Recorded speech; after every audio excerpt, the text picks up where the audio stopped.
Okay, welcome back.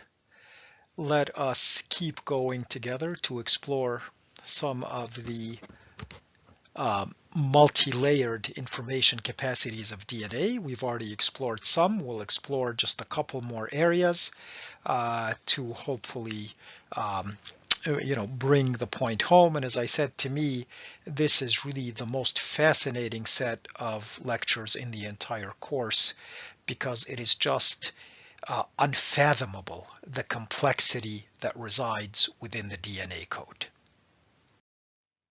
So another multi-layer of information, another code within a code, is the regulation of alternative splicing. And we've already covered together what alternative splicing is, but let us just review. We said that when the DNA is transcribed into RNA, we have exons and introns. The exons are the regions that will be expressed as protein. And so we see that when the RNA is made, you have exon 1, exon 2, exon 3, exon 4, exon 5. Well, there can be selective splicing to make different messenger RNAs that will then make proteins. So for example, the left-hand mRNA takes all of the exons, exon 1, exon 2, exon 3, exon 4, exon 5 that are color-coded, and makes an mRNA that then gets translated into protein A. But we can alternatively splice that same RNA by, for example, taking out exon 3. That will no longer be expressed. Remember, exon stands for expressed region. So now I have an mRNA that contains exon 1, exon 2, exon 4, and exon 5. And when that is translated into a protein, that is a different protein, protein B. And same thing with protein C, except that now it's exon 4 that is missing. And we've already seen that alternative splicing is actually much more complex than that, because what we can do along the way is, for example, duplicate exon 3 and maybe duplicate exon 4 and drop exon 5. So there is a dizzying array of combinations that could be made from the same primordial RNA molecule. And so it is an ultra efficient system that with the same piece of DNA, through the mechanism of alternative splicing, we can make multiple different proteins. In this case, you see the simplest illustration, schematic illustration of alternative splicing, giving us protein A, protein B, and protein C. Now, is this process happening haphazardly? No, of course not. It is not happening haphazardly. It is a very tightly regulated process. And where does the information for this come from? Once again, it comes from the DNA. So the DNA at the same time carries the information that codes for the amino acid sequence to make protein A, protein B, protein C, etc. And it carries the information for how and when to splice the RNA to make the proteins that are needed. So this is a very important second layer of information, which is the layer that controls proper RNA splicing. Now, I just want to call your attention to something that we will need later. All of these spliced proteins, protein A, protein B, protein C in this case, they all are from one DNA region. They begin and end in the same place. Begin, say, with exon 1 and end with exon 5. Just please keep that in mind, and we'll see why that's important in a minute. Okay, so now let's look at another code within a code. We're going to call this regulation of overlapping coding regions. Now, as if the vast array of splicing possibilities was not complex enough, it turns out that DNA does something equally amazing or even more amazing, which is that there are overlapping coding regions And what that means is, let's say I need to code for protein A and protein B, and there's a string of bases that codes for protein A. Then I could start maybe in the middle of that string, take the second half and add on to it some more bases and make a new string that codes for protein B. So part of the bases that code for protein A also code for protein B. And now this is different than alternative splicing because remember we said with alternative splicing, everything has the same reading frame. What that means is the RNA begins in the same place, ends in the same place, but is just internally spliced in different ways. Overlapping coding regions means that there are different reading frames. Somehow, when we are going to transcribe that DNA into RNA, there's an embedded layer of signals that says begin here and end here to give me this protein. So let's look at the bottom of the slide. There's information that says the protein I want, and in this case the protein will be a sentence made of 3-letter words like the 3-letter codons. The cat ate the rat who was sad. Alternatively, I could want a different protein sentence, which is the rat who was sad did not see the cat. And you see that there is an overlapping region there, and that overlapping region is in red, the rat who was sad. So somehow DNA is structured such that the bases in the DNA would be the cat ate the rat who was sad did not see the cat. And I can begin and end to make the first sentence, or begin and end to make the second sentence.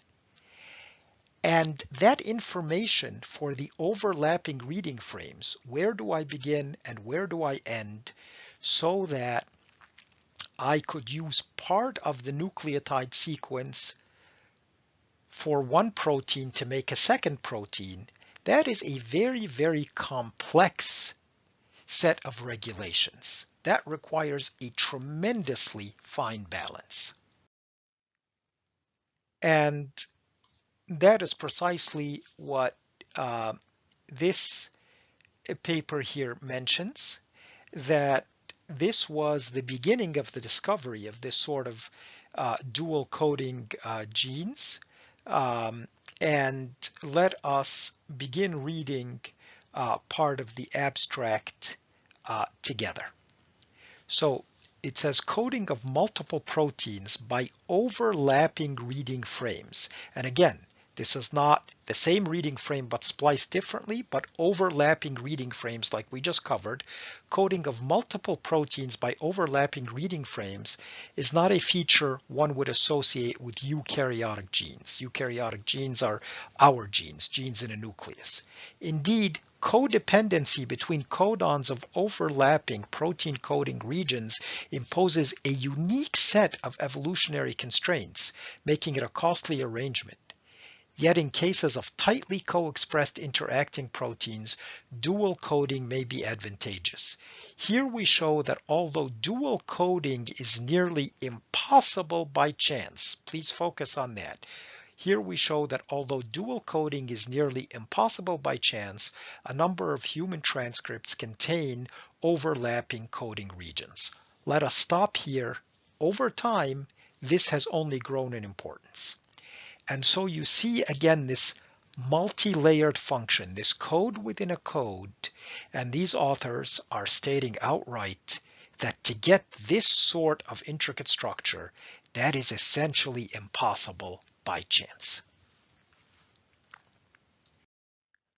So I think you're now beginning to get the idea that the DNA is so intricately structured that it literally defies imagination, and that it is not just one code embedded within the bigger code, but that it is really multiple layers of information. And so here from a Wikipedia article on Edward Triffenov, as I had mentioned earlier, he was really one of the pioneers of discovering this multi-layering of information. So he just, this article goes through and talks about some of these multiple layers, some of which we've covered. So for example, the layer that is in the DNA sequences, that is the chromatin code, and that is the set of rules responsible for positioning of the nucleosomes, and that is those spools that the DNA is wound around. Then the codes that set up particular RNA sequences. So first, of course, there's the triplet code that codes for the amino acids. We know that. Then we've talked about the splicing code, which is responsible for the different genes that are produced by differential splicing. Then the framing code that we just finished talking about, that basically where do we begin and where do we end, where is the reading frame, and a subpart of that is the notion of alternative reading frames that are sometimes overlapping. The translation pausing code, things that slow down or pause the translation of the RNA, and we've already talked about that, that allow time for the protein to fold properly, and we've seen that a lot of that is governed by the use of the synonymous codons.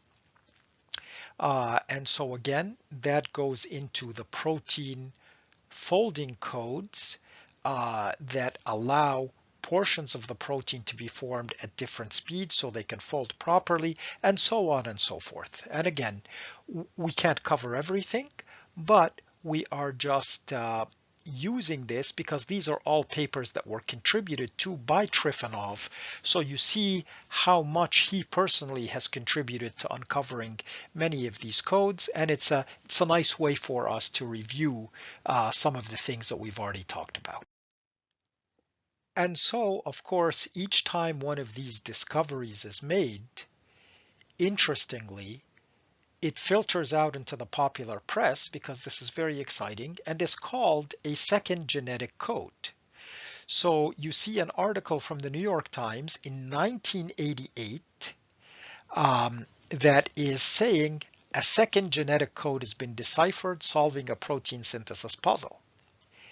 Then fast forward, nearly 20 years, and a second article in 2006, scientists say they found a code beyond genetics and DNA. So another article now talking about a second genetic code, and this was the code about the nucleosomes and the spools and so on, and they're saying the discovery, if confirmed, could open new insights into the higher order control of the genes, like the critical but still mysterious process by which each type of human cell is allowed to activate the genes it needs but cannot access the genes used by other types of cells. And that is part of the function of the nucleosomes because they allow the proper segments of DNA to be unwound to make, for example, what a liver cell needs versus a pancreatic cell versus a nerve cell versus a heart cell versus a blood cell. So every few years, we will hear about a second genetic code. And so I just wanted to share with you, Edward Triffenov's take on all of this, because he, of course, was there from the beginning. And so he wrote an article in 2011 in Genomics, Proteomics, and Bioinformatics saying 30 years of multiple sequence codes. So let's just read a little bit together. He is saying an overview is presented on the status of studies on multiple codes and genetic sequences. Indirectly, the existence of multiple codes is recognized in the form of several rediscoveries of second genetic code that is different each time. So each time a new discovery is made, it's dubbed the second genetic code. He's saying a due credit is given to earlier seminal work related to the codes often neglected in literature. The latest developments in the field of chromatin codes are discussed, etc., etc. And so a section in that paper by Triffenov is very amusing. He's asking how many quote-unquote second genetic codes. And then he says, according to the media sympathetic to science and enthusiastic about sensational discoveries, the quote-unquote second genetic code, as it was called by the New York Times, was discovered by Yaming Hu and Paul Schimmel and published in Nature in 1988. This is referring to that 1988 New York Times article that I showed you. It was about recognition of tRNAs, transfer RNAs, by respective amino acyl tRNA synthetases. We don't have to worry about the technicalities here. But 13 years later, the journal New Scientist announced the second genetic code discovered by Genuine and Alice and published in the journal Science. And again, you see all the major discoveries, Nature, Science, etc. And this time it was about histone modifications. 5 years later, the New York Times again reported about, quote, a second code in DNA in addition to the genetic code, and that was the other New York Times paper I showed you. And this was already the third second genetic code discovered by Siegel et al., suggesting the nucleosome positioning rules.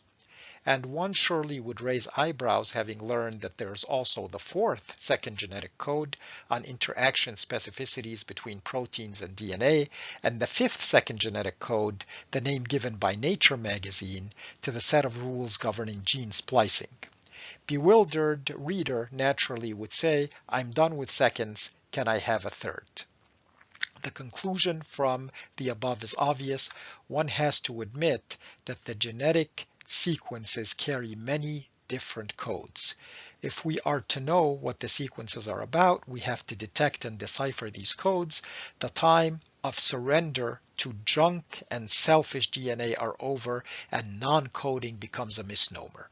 So again, you see how nicely this topic overlaps with both the topic of optimality of the genetic code that we've already discussed and the myth of junk DNA that we've discussed, because not only does the DNA carry these multiple layers, that same level of optimality that we talked about is present in each and every layer of information. So we have a multi-layered code that has optimized all of the layers.